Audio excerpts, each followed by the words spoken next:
صلوا على النبي. Assalamualaikum warahmatullahi wabarakatuh. Waalaikumsalam warahmatullahi wabarakatuh.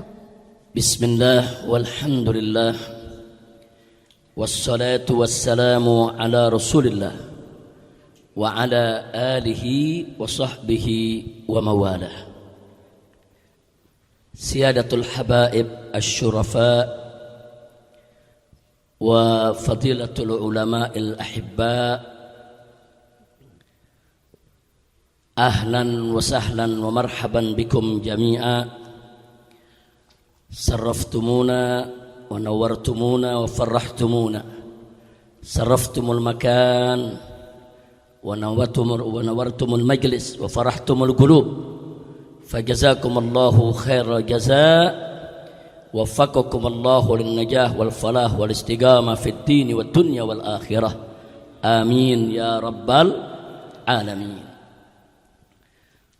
Saya sampaikan ucapan terima kasih dan penghargaan yang tinggi. Pertama untuk Sahibul Bait, yaitu Al-Habib Muhsin bin Zaid Al-Attas. Begitu juga untuk ayahanda beliau Al-Habib Zaid yang hadir bersama kita di tempat ini. Juga kakak beliau yaitu Al-Habib Hamid, hafidhahumullahu ta'ala wa ra'ahum, famatanallahu bituli hayatihim. Amin ya rabbal alamin. Kemudian penghargaan ini juga kita sampaikan kepada seluruh para habaib, para alim ulama, para kiai, para tokoh yang tidak saya sebutkan satu persatu nama-nama beliau, tapi sedikit pun tidak mengurangi cinta mahabbah kita kepada mereka. Dan secara khusus ahlan wa sahlan kita ucapkan kepada tamu-tamu kita yang datang dari Madura. Luar biasa, dipimpin oleh Al-Habib Ali Zainal Abidin Al-Jufri dari Sumeneb, tapi yang datang dari sini dari berbagai kabupaten yang ada di Madura, dari Bangkalan, dari Pamekasan, dari Sampang, dari Sumeneb. Terima kasih banyak, jazakumullahu khairal jaza. Seyogianya acara ini digelar di Petamburan, tapi karena memang acaranya malam hari, saya minta kepada Habib Muhsin untuk bisa digelar di tempat ini. Kenapa? Karena di saya punya rumah setiap hari dari pagi sampai sore tamu sudah datang 500 orang lebih setiap hari. Nah, jadi saya malam tidak lagi mau ganggu saya punya tetangga. Nah, maka itu waktu itu ada jilsah hijaziyah serupa yang datang dari saudara-saudara kita dari Palembang, itu kita adakan di Condet. Alhamdulillah jamaah kita ada yang bersedia menjadi tuan rumah. Nah, kali ini yang dari Madura, alhamdulillah Habib Muhsin bin Zaid, beliau dulu adalah Imam Front Pembela Islam DKI Jakarta. Nah, setelah FPI dibubarkan, lahir yang baru Front Persaudaraan Islam. Saat ini beliau adalah Wakil Ketua Majelis Syuro DPP FPI. Artinya Habib Muhsin ini adalah memang kawan seperjuangan kita, saudara seperjuangan kita. Dan kebetulan Darul Mustafa di sini baru pindah kemari, yang semula di Condet, semula di Petamburan, kemudian pindah ke Condet, lalu pindah ke tempat ini. Mudah-mudahan hadirnya kita di tempat ini menjadi penyebab turunnya rahmat dan barakah, dan mudah-mudahan majelis ini dijadikan oleh Allah sebagai majlisan thayyiban, salihan, ma'muran, mubarakan, najihan, saliman, amin ya rabbal alamin. Ahiba'il kiram, tidak panjang yang ingin saya sampaikan. Tadi sudah saya sampaikan, saya ingin menyampaikan terima kasih kepada seluruh, yaitu tamu-tamu kita yang datang dari Madura, dari tempat yang begitu jauh, datang dengan penuh mahabbah, datang dengan penuh rasa cinta. Terima kasih banyak, dan saya mohon maaf kalau kami banyak kekurangan dalam penyambutannya. Mudah-mudahan apa yang sudah antum niatkan, hajatkan, datang dari Madura, semua diberikan ganjaran berlipat ganda dari Allah Subhanahu wa ta'ala. Dan Madura insya Allah para ulamanya tetap senantiasa bersatu, bersaudara, diberkahi oleh Allah Subhanahu wa ta'ala. Dan Madura selalu menjadi jazirah salihah, jazirah tayyibah, jazirah ma'murah mardiyah. Amin ya rabbal alamin. Nah, baiklah ya ikhwan, kalau tadi Habib Muhsin bin Zaid Al-Attas menyampaikan bahwa pada hari ini begitu juga syair yang tadi dibacakan yaitu oleh Habib Ali Zainal Abidin Al-Jufri berkaitan dengan milad saya yang memang dilahirkan pada tanggal 24 Agustus ini. Saya hanya ingin mengingatkan diri saya dan semua yang ada bahwa setiap milad kita, setiap ulang tahun kita, saudara, zahirnya umur kita bertambah, tapi hakikatnya umur kita berkurang. Semakin zahirnya bertambah kita punya umur, maka berarti hakikatnya kita akan semakin dekat dengan lubang kubur, ya kawan. Nah, karena itu di sini saya ingin mengajak semua di setiap hari milad kita, sepatutnya lah, seyogianya lah, pertama kita bersyukur kepada Allah atas segala nikmat yang Allah berikan selama kita hidup. Tapi pada saat yang sama, yang kedua, tidak boleh kita lupakan untuk kita tafakkur, memikirkan apa yang sudah kita siapkan untuk kita masuk ke dalam kubur, ya kawan. Nah, insya Allah dengan demikian kita tidak akan lupa diri, kita akan selalu ingat yaitu pertanggungjawaban kita di hadapan Allah Subhanahu wa taala. Mudah-mudahan hari ini kita kumpul di tempat ini, besok dengan ridha Allah, dengan rahmatnya kita kumpul di dalam surganya Allah Subhanahu wa taala. Dikumpulkan oleh Allah kita semua di surganya Allah bersama para nabi, para siddiqin, bersama para syuhada, para mujahidin, para salihin. Amin ya rabbal alamin. Ahibail kiram, kumpulnya kita di tempat ini luar biasa. Kalau para ulama salaf pernah mengatakan, saudara, di antaranya Ibn Uyainah radhiyallahu taala anhu, beliau pernah mengingatkan bahwa inda dzikris salihin tanzilur rahmah. Manakala kita mengingat atau mengenang atau bercerita tentang orang-orang soleh, maka itu menjadi penyebab turunnya rahmat. Nah, kalau kita mengenang orang-orang soleh, bercerita tentang orang soleh, bisa menjadi penyebab turunnya rahmat.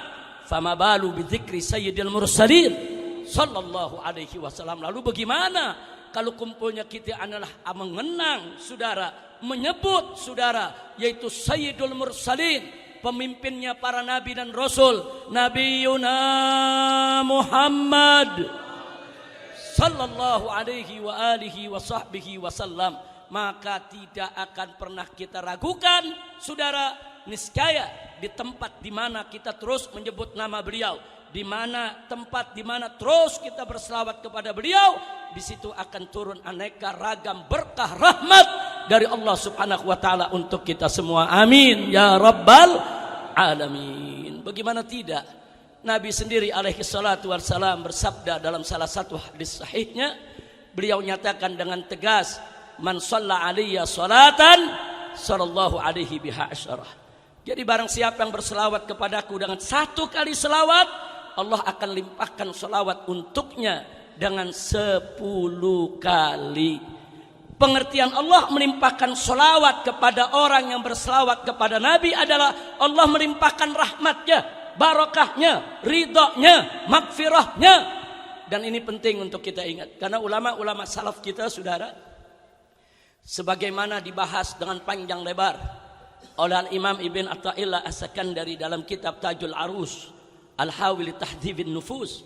Di sana diceritakan betapa para ulama-ulama salaf mengingatkan kita semua bahwa mendapatkan satu saja rahmat dari Allah itu jauh lebih baik daripada amal ibadah kita seumur hidup, saudara. Loh, kenapa? Karena kita ini hanya bisa masuk surga dengan rahmat Allah, bukan dengan amal kita, saudara. Segunung kita punya amal, belum tentu bisa memasukkan kita ke dalam surga tanpa rahmat Allah. Tapi dengan satu rahmat saja Allah berikan kepada kita, cukup untuk memasukkan kita ke dalam surganya. Makanya para ulama salaf, saudara, pernah mengatakan, mereka bersumpah, demi Allah, aku mendapatkan satu rahmat dari Allah lebih aku suka daripada amal ibadahku seumur hidupku. Karena amal ibadah seumur hidup belum tentu Allah terima, belum tentu mendapatkan rahmat. Tapi kalau satu rahmat udah Allah berikan, saudara, maka segala amal ibadah kita akan diterima oleh Allah. Kekurangannya akan disempurnakan, dosa kita akan dimaafkan. Jadi sekali lagi, kalau satu kali selawat buat Nabi, Allah melimpahkan 10 rahmat untuk kita. Jangankan 10 rahmat, satu rahmat udah cukup buat modal masuk surga, ya ikhwan. Bagaimana 10 rahmat? Bagaimana kalau kita berselawat 10 kali, 100 kali, 1000 kali? Saudara, setiap hari kita berselawat kepada Nabi kita Muhammad sallallahu alaihi wasallam, maka insya Allah subhanahu wa ta'ala akan melimpahkan rahmatnya untuk kita semua. Nah, karenanya jangan kaget kalau majelis-majelis sufi, majelis-majelis sholihin di mana-mana tempat, bukan di Indonesia aja ya kawan, di seluruh dunia, saudara, itu dipenuhi dengan zikir-zikir dan sholawat ya kawan. Di samping ada majelis ilmu, di samping baca kitab, di samping ada nasihat, mereka nggak lupa. Mereka ajak umat untuk banyak-banyak baca sholawat, berzikir, baca wirid. Kenapa? Karena semua itu bisa mengetuk pintu rahmat Allah subhanahu wa ta'ala. Karena sebagaimana Nabi sampaikan kepada kita, saudara, tidak ada yang bisa masuk surga kecuali dengan rahmat Allah, saudara. Sampai tatkala Sayyidatuna Aisyah radhiyallahu ta'ala anha bertanya, wa anta ya Rasulullah, lalu bagaimana dengan anda ya Rasulullah, apakah masuk surga juga dengan rahmat Allah? Nabi mengatakan ya, nggak ada yang bisa masuk surga kecuali dengan rahmat Allah. Nah, cuma hati-hati, ada yang mensalah tafsirkan hadis ini. Apa dia bilang? Nabi sendiri belum tentu dapat rahmat. Astaghfirullahaladzim. Ini tafsirnya ngawur ini ya kawan. Ini bukan pakai tafsir Jalalain, ini tafsir jalan lain dia pakai ya kawan. Na'udzubillah min. Nabi itu saudara bagaimana nggak dapat rahmat? Ngawur. Nabinya sendiri rahmat, saudara. Allah menyatakan di dalam Al-Quranul Karim, wa ma arsalnaka illa rahmatan lil alamin. Saudara, Allah yang menyatakan, tidaklah kami mengutus engkau wahai Nabi, tidaklah kami mengutus engkau wahai Rasul, wahai Muhammad, illa melainkan rahmatan, sebagai rahmat lil alamin, untuk semesta alam. Nabi itu sendiri diutus oleh Allah sebagai rahmat. Kalau dikatakan sebagai rahmat, hatta zat Nabi, apa yang dibawa Nabi semuanya berisikan rahmat, saudara. Nah, lalu kalau Allah jadikan Nabi sebagai rahmat, kok bisa ada yang mengatakan Nabi belum tentu dapat rahmat? Ini yang bicara begini mesti syahadat lagi ya kawan. Hati-hati. Kadang-kadang orang kalau kepintaran jadi keblinger ya kawan. Nah, makanya saudara, penting di samping kita tabligh akbar, di samping kita buka kitab, di samping kita ngaji, di samping kita amar ma'ruf nahi munkar, jangan lupa buka majelis sholawat, buka majelis zikir, buka majelis marhabanan, supaya hati kita nggak kering ya ikhwan, insya Allah. Nah, terakhir yang ingin saya sampaikan lagi, saudara, ada lagi belakangan ini saudara, orang-orang yang kurang ajar mulutnya saudara, menyebutkan kalau ibu bapak Nabi masuk neraka, ibu bapak Nabi orang kafir. Innalillahi wa inna ilaihi raji'un. Alasannya mereka punya dalil, saudara. Ya, kalau dalil mereka pahami secara zahir, kalau dalil mereka pahami secara kaku, kalau dalil mereka pahami tanpa melihat dalil yang lain, ya seperti itulah hasil pemahamannya. Nah, dalam Islam ini luas. Memahami suatu dalil harus lihat dalil yang lain. Memahami suatu dalil harus lihat konteksnya. Untuk memahami suatu hukum, saudara, kita harus secara komprehensif menghimpun dalil-dalil yang ada untuk kita pelajari, kita simak, kita lihat, sehingga kita bisa mengambil kesimpulan yang benar.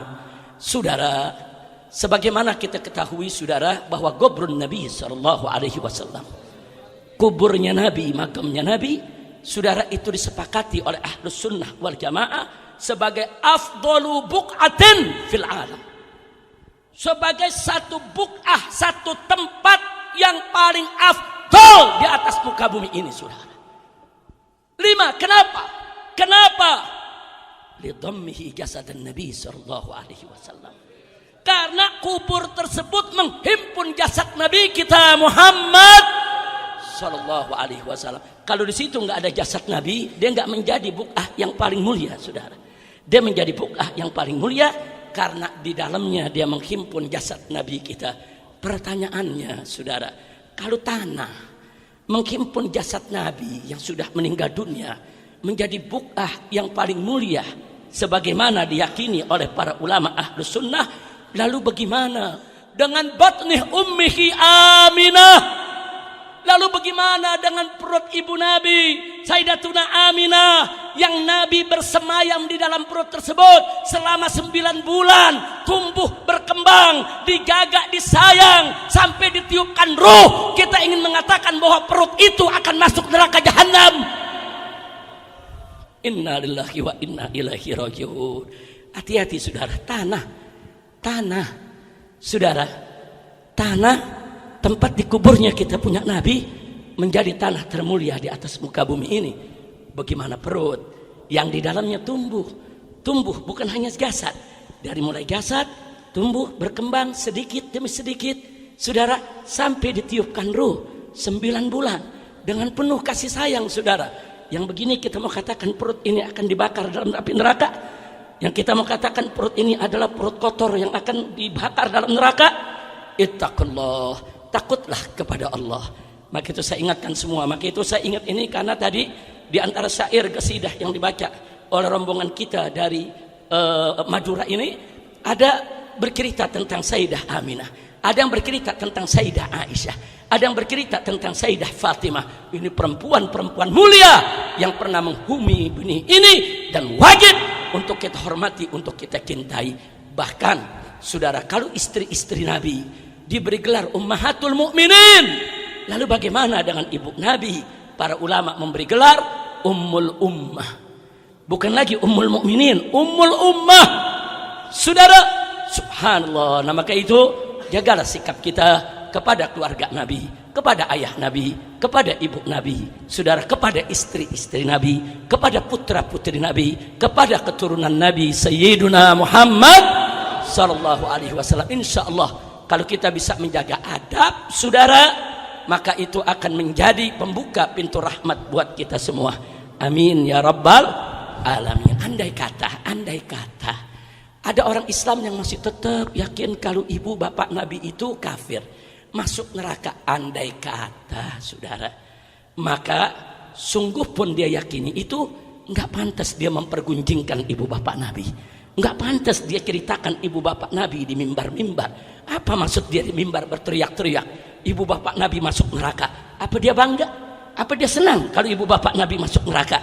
Andai kata ibu bapak Nabi betul masuk neraka, mestinya kita sedih sebagaimana sedihnya Nabi saudara.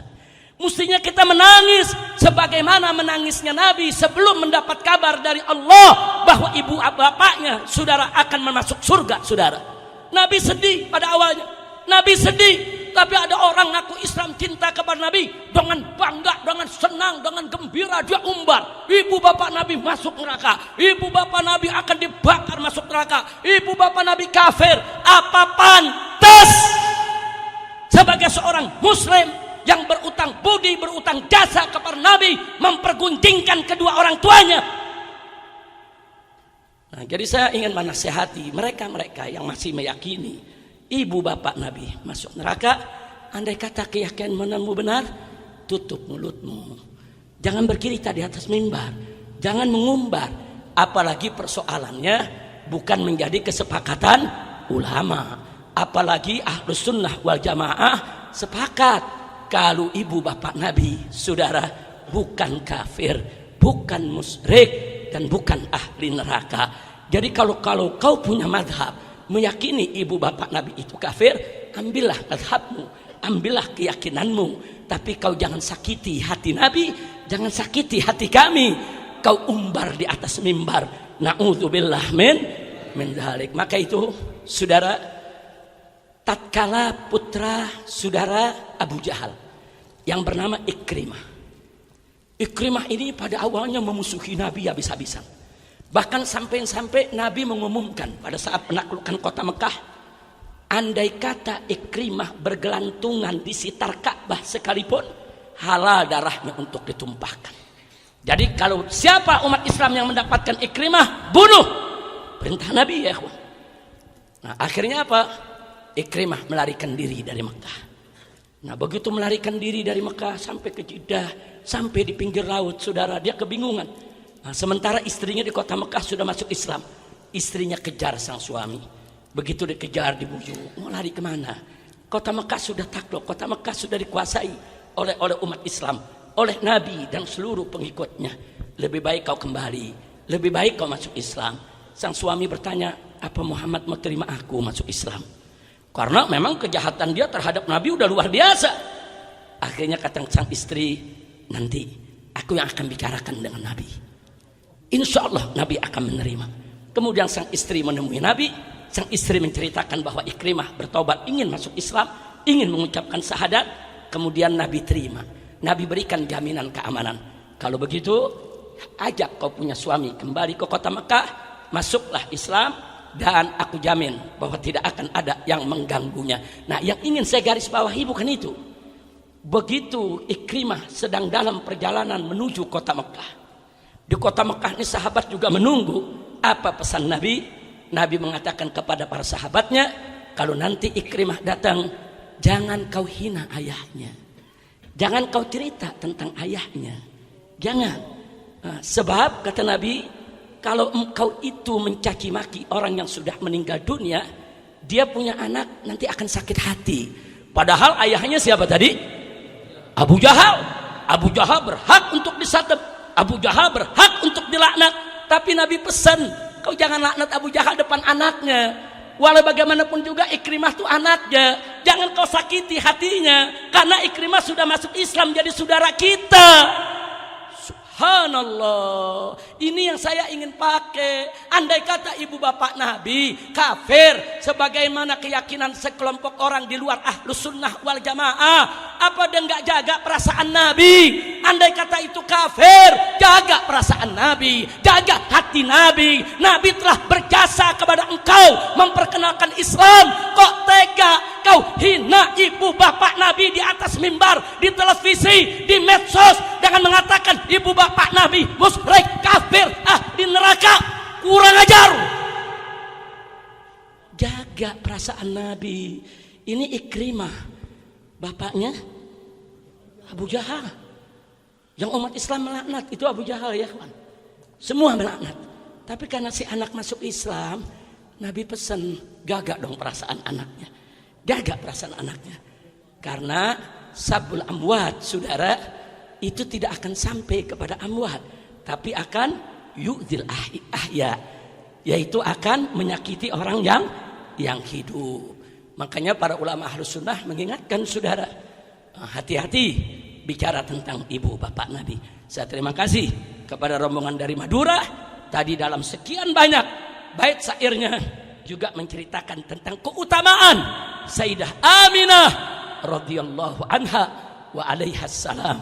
Amin ya rabbal alamin. Ini yang saya mau sampaikan. Kira-kira jelas tidak? Paham semua? Saya mau tanya semua di sini, cinta kepada Nabi, cinta kepada Rasul, cinta kepada orang tua Nabi, siap menjaga kehormatan Nabi, siap menjaga kehormatan kedua orang tua Nabi. Takbir. Sallu ala Nabi. Allahumma salli wa sallim alaihi. Sesuai dengan tadi yang disampaikan oleh Habib Muhsin, di sini ada imamah, begitu juga ada sorban, saudara, yaitu yang dulu dimiliki oleh Ain Tarim, ya, Al Habib Abdullah bin Muhammad bin Syihab, saudara. Tentu saya juga ingin tabarruk, saya ingin mencoba untuk memakainya. Semoga Allah Subhanahu wa taala melimpahkan keberkahan, bukan hanya untuk saya memakainya, tapi untuk juga semua yang menyaksikannya. Amin. Natabarrak wa natawajjah ila Allah, yakni bi atharil habib wa bi jahi jaddikil Mustafa sallallahu alaihi wasallam. Nah, mudah-mudahan Allah Subhanahu wa taala memberkahi kita semua. Silakan Habib Hanif dipandu.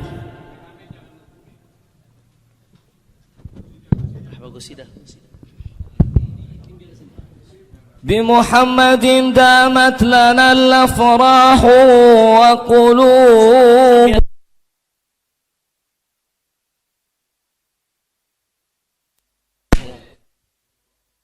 بمحمد دامت لنا الأفراح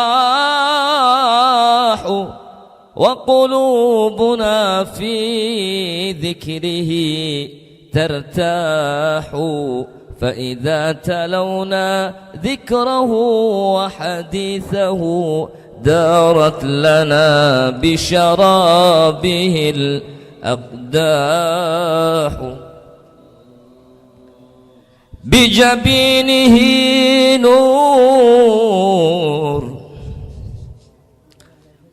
بجبينه نور كمصباح بدا للعالمين جبينه المصباح. يا رب يا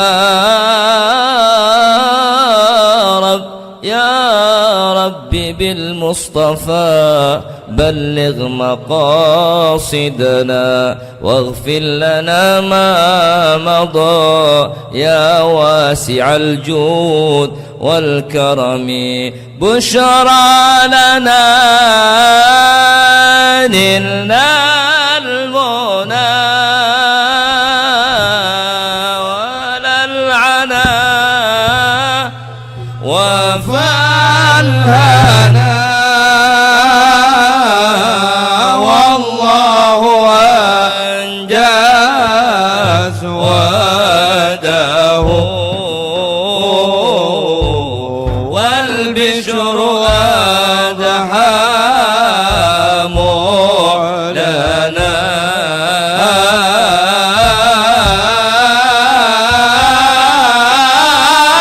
بشرى لنا نلنا المنى. يا مكة ماذا نقول وفيك قد ولد الرسول وكلنا نرجو الوصول لمحمد نبينا. بشرى لنا نلنا المنى زال العنا وفالهنا. بشرى لنا نلنا المنى زال العنا وفالهنا والله أنجاز وعده والبشر أرحم لنا.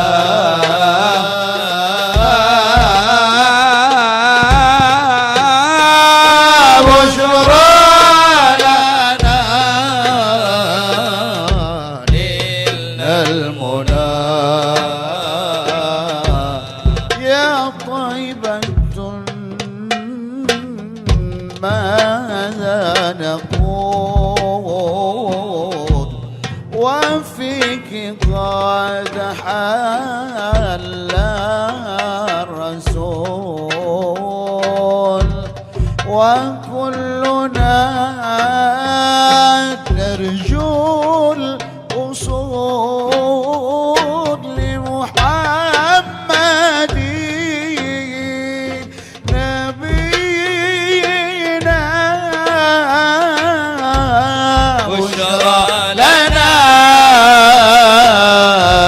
نلنا المنى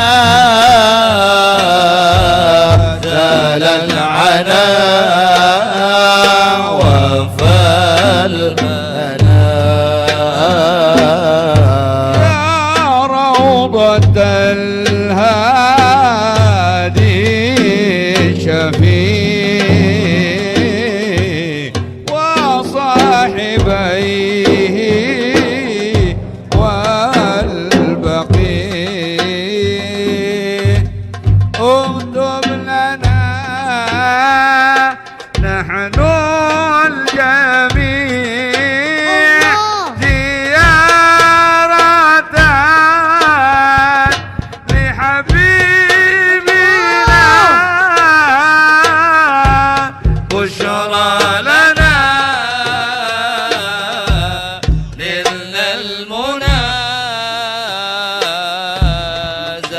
على العنان